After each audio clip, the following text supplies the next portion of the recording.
আলহামদুলিল্লাহ, মহান রব্বুল আলমিনের দরবারে হাজার লাখ কোটি শুকরিয়া যে মহান রব্বুল আলমিন আপনাকে আমাকে আজ এই পবিত্র জুম্মার দিনে তার পবিত্র ঘরে আসা এবং বসার মতো তৌফিক দান করেছেন।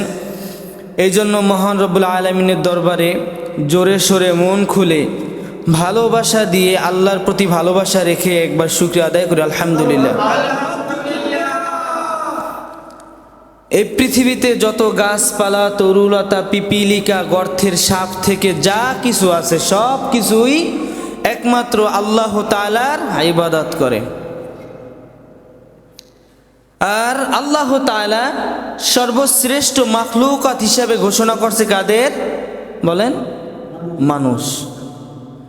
আল্লাহ তাআলা বলছে যে হে মানুষ, তোমরা যদি আমার ইবাদত করো, আমি আল্লাহর গোলামি করো, এই পৃথিবীতে যা কিছু দেখতে আছে সব কিছু তোমার গোলামি করবে। সুবহানাল্লাহ।